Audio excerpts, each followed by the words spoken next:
Here we are, 8:30 in the morning, July 30th. We got roughly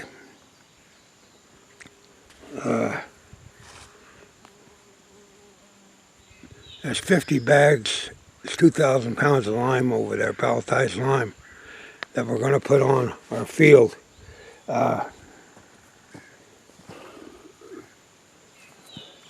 We got about 2 acres to do, and for the most part, we're pretty close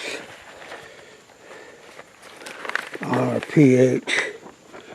Now, this is what the Whitetail Institute soil report would tell you, and we're pretty good on phosphorus, potassium, and organic matter, but it's going to rain, and I want to get that lime in the ground 6 to 8 inches before with the rain is coming, and so we're going to go ahead and put it in today. It's not going to hurt anything. I know how much we're going to put in there, but there's 50 bags at 40 pounds is 2,000 pounds of lime, pelletized lime, and that equals a whole lot more than just ag lime. So anyway, we'll get started putting it in. Yeah, you want to wear gloves and a long sleeve shirt. Thank God, just the other day it was 115 down here. That's why I'm doing that this morning. It's only 70 degrees. So you want some eye protection, be it sunglasses, and some dust protection. Ain't no need to be breathing that stuff in. I think I'll get it back up a little closer.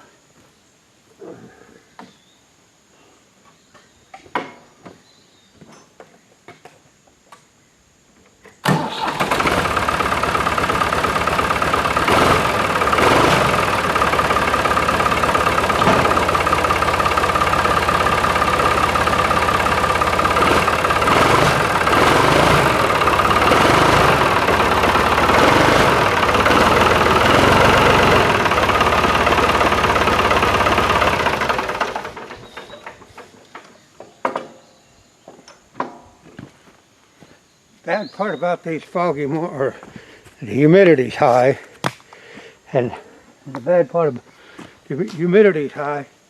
The bad part about it is once the steam your glasses over. So we'll start getting the lime dumped in there.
One, two, three, 4, 5, 6.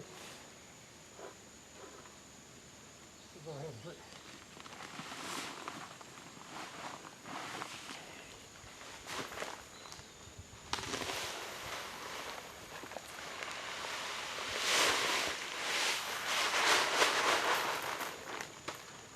7.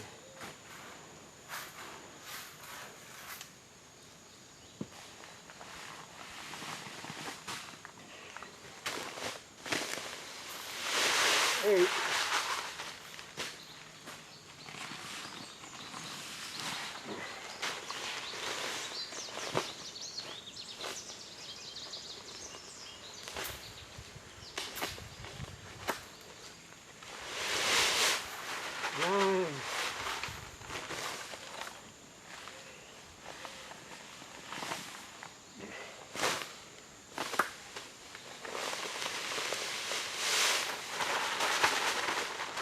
And 10. I don't want to go over capacity on this spreader. So that's 400 pounds. There's 400 pounds in there right now. And I'll come back and load up, but we got 400 pounds in it.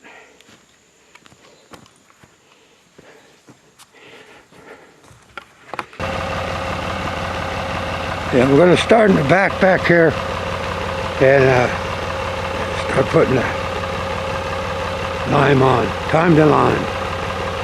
So let's get cranking it on.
Really important to get your lime on at least as early as you can before you plant. We're going to cut it on and we got a disc today, so we got a lot more work to do. So that'll be the end of the video today until we start disking it back in. The lime don't do any good. It's not like fertilizer. It needs to be incorporated into the dirt, and it's getting warm.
can see our bean crop doing quite well in this drought.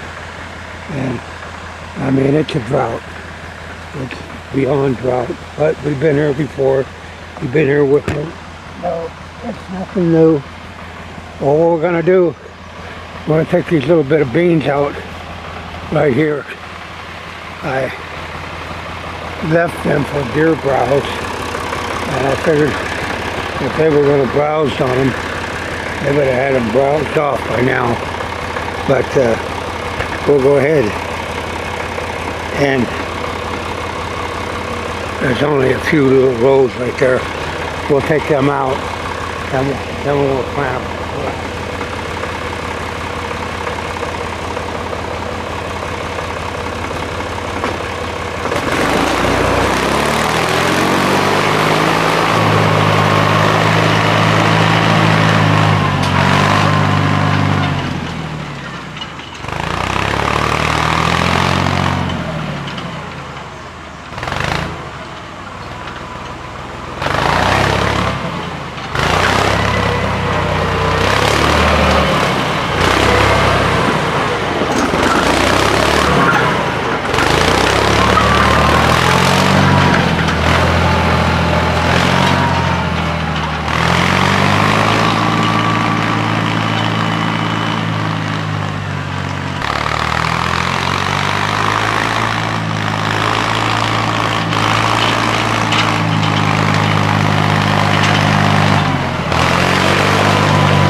Yeah, there's a safety factor here. You want to make sure. I don't want to break these limbs off. I don't want to saw them off. But because the bucks will come out and scrape underneath of them. But you got to make sure you don't run your head into them like that one right there. I hit that two or 3 years ago.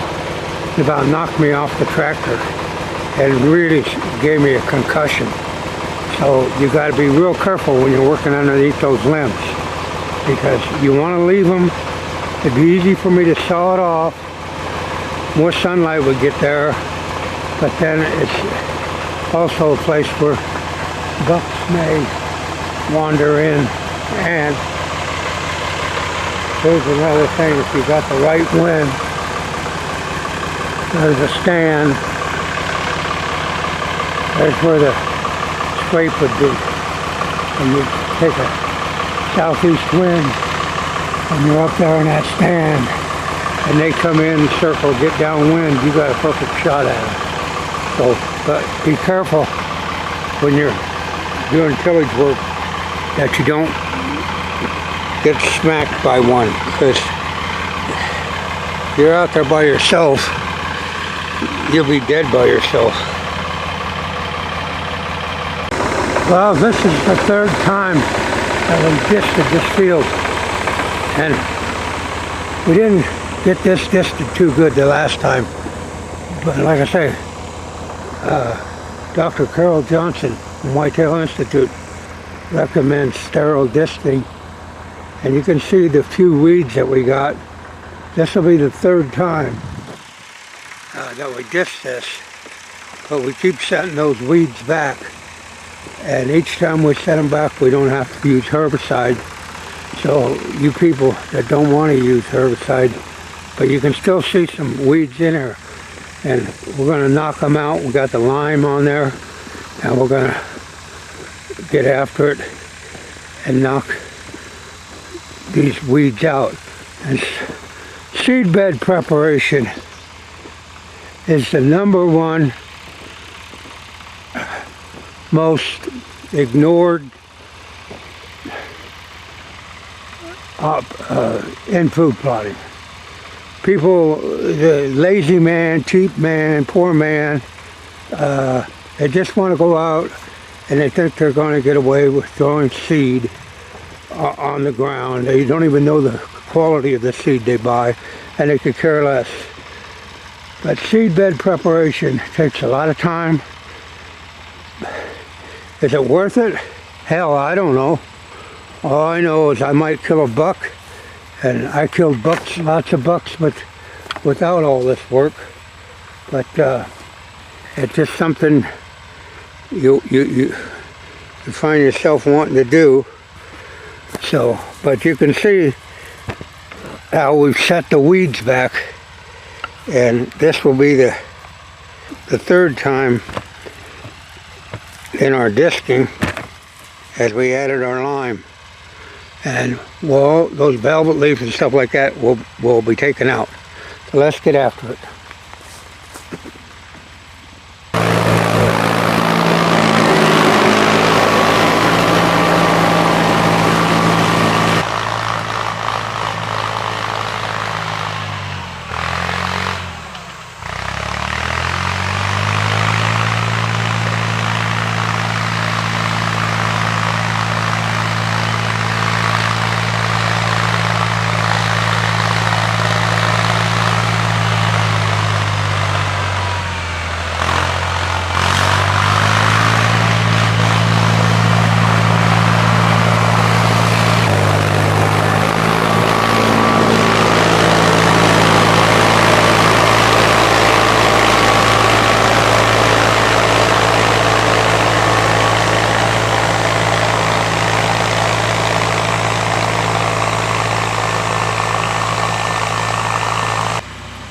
Well, there you go. Not a weed in here. And the soil is perfect. Now we got the lime in it. You can see how tall the corn is there in the background. That was corn growed without the application of granular urea without anhydrous. You see how dark green it is and how tall it is. And it's got a lot of ears on it. Bad part about it is the coons like it. And very much I can do about it. It gets into that stage. It's just a little while ago, this was weeded over. Now we've knocked all the weeds out. And like I said, corn's plenty tall. Got good full ears on it. All up and down through here. But it's shorter range, so it all pollinated. And very few weeds, if any, in here. But this is where our Baraska field will be, and it's tilled up, and all we got to do now is wait, let that lime get rained in, and then first opportunity we get is some of the root system that we cut out. No, weed free without herbicide.